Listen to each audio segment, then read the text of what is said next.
My name is Leslie Bullard, and this is my story. I was born addicted to heroin. I was adopted at 11 days old by an awesome family. Unfortunately, that wasn't enough to keep me from a life of addiction. I was looking to fill a void in my life, and that's where the drugs and alcohol came in. I started smoking marijuana and drinking when I was 11 or 12. At 15, I hitchhiked across the U.S. I experienced everything you could imagine a young girl going through being picked up by random strangers. I'm really glad that I made it through all of that. Drugs and alcohol became my escape from everything I had been through. I was a total junkie by the time I was 19. I supported my habit by any means necessary. My first contact with DWC was Sister Mary, Virginia in the early 90s. I moved in there with my kids. My kids ended up living with my parents. They raised them, and I'm so grateful that they were able to take care of them when I couldn't. Sister Mary, Virginia tried so hard to keep me from using. She literally chased me as I'm running down Monroe Street trying to go use. The decisions I made during my addiction hurt so many people, my kids, my family, and destroyed any shred of self-esteem that I may have had. I went to prison 3 times. It definitely takes what it takes to finally be ready to make the necessary changes to get clean. Did I get my life together after the multiple times I was at DWC? I absolutely did not. But they were always there when I needed help. Small seeds were being planted for when I was ready. I've also known Diane since the early 90s. I'm pretty sure that she's the one that referred me to Sister Mary, Virginia originally. Diane and Sister Mary, Virginia never gave up on me when the rest of the world did. They saw something in me that I couldn't see in myself. My last arrest was the one that changed my life, and I do want to give a shout out to APD for being a part of saving my life as well. I wasn't happy at the time, but I'm very grateful now. I truly was at the end stage of my addiction. I'd originally planned to go back to DWC when I was paroled from the halfway house, but I ended up getting a decent job, and I was in a new town where I didn't know a soul. Since I was released, I rebuilt the relationships with my kids, my family. I completed the rest of my 10-year sentence on parole, went to college, and graduated with a 4.0 on the president's list. Thank you. I worked hard. I changed everything about my life. I now have an awesome job. I would have never imagined being where I am in life now. I've become a successful, productive member of society. 2 out of my 3 kids are addicts as well, but they are clean and doing well. I've got grandkids, and I never thought I'd live to be 18. Everyone is redeemable. If I can be successful on the level I've reached, anyone can make the changes with some help. The DWC program is a great place to start. I've been clean since October 3rd of 2005. That's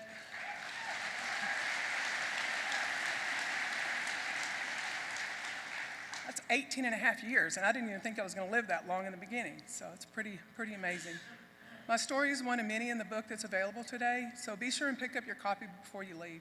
We always hear about the failures with addiction, but there are many success stories in the book, and we can and do recover. Thank you.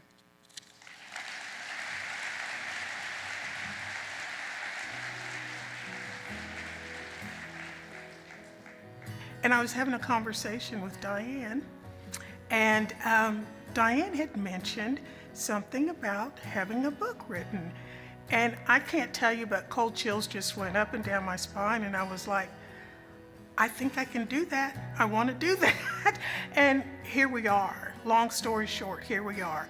And we've got the book finished for the Downtown Women's Center, and what a privilege it has been to be a part of such a major project that God was all up in the Kool-Aid and all of the people at the Downtown Women's Center, but what a fun thing to do. You know, the best part about it was I needed someone to edit the stuff because I write like I talk. And writers, which I am not, by trade or anything, they pick up on that. And people who edit pick up on that. And where I say, well, Lord, I ain't, they may say, I write like I talk. And so there was just a wonderful team that Diane had put together that she would send this to. And they made it perfect. I have no other way to say it except if it wasn't for the people who took of their own time and edited and just said, okay, maybe we can make this a little bit better. It's just beautiful how it all came together, because if it was left to and nobody edited, boy, howdy, it would not be pretty. So I thank all of the people that Diane put together to have edited this book and to make it this beautiful project and just wonderful book for Downtown Women's Center. It's beautiful. COVID interrupted everything, not just writing our book. That's when God took over. Sharon started sending one scripture a day to Diane, who would then forward it to DWC staff and friends. This is how we stayed in touch. How beautiful on the mountains are the feet of the messenger who brings good news, the good news of peace and salvation, the news that the God of Israel reigns. This book has been a living project for 5 years. We want to thank everyone who has made the DWC Daily Devotional a reality.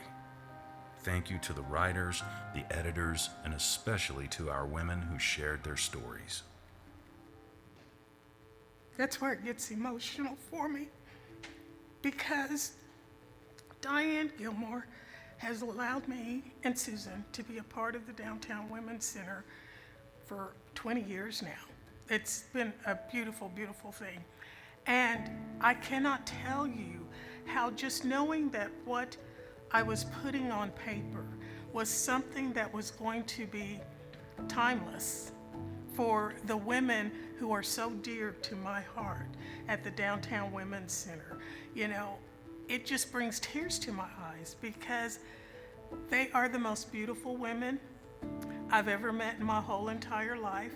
You know, they have taught me more than I have ever taught them.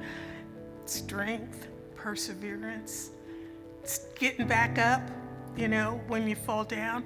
And all of that is represented in that book. I can literally say, and with all honesty, that every devotion had the ladies in mind when it was written.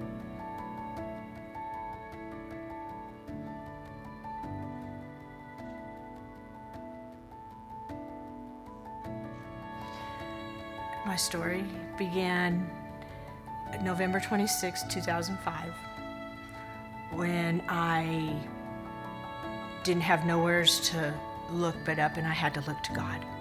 I had to do something, or I was going to die. And so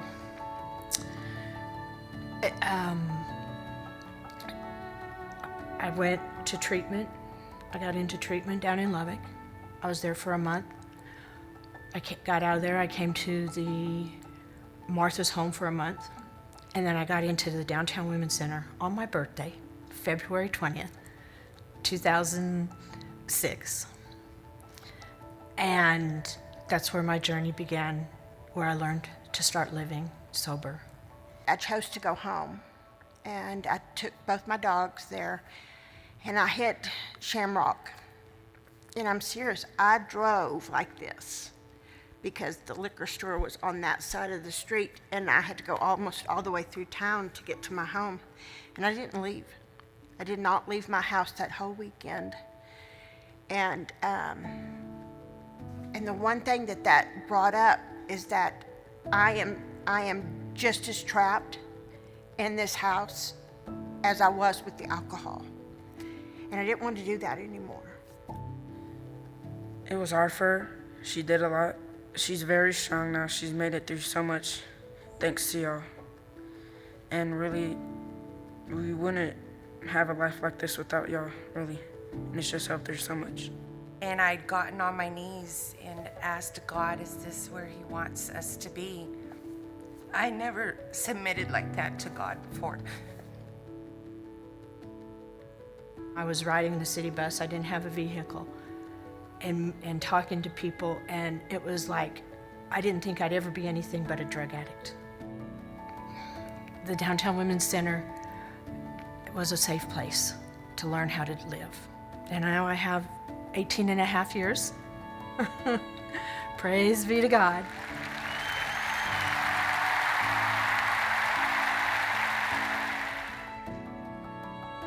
Working in the store, driving the truck, picking up donations, and then sorting through them. I guess I was the first woman to ever be on the truck.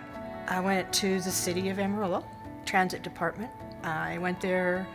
I started out as a bus driver, and then I went to dispatcher, and then I went to road supervisor, and now I am operations supervisor, and I've been there 15 years. I've heard about this book. I read it in the mail out that we got for the luncheon, and so it's a devotional book, and I love devotional books. I really want that book, and I brought money. This was me. This is, I mean, I'm sad to admit it, but this was me. I want this book. This book? Can I have it? Y'all better go get this book. This book is amazing. Where can I get one? You gotta buy this book. This book.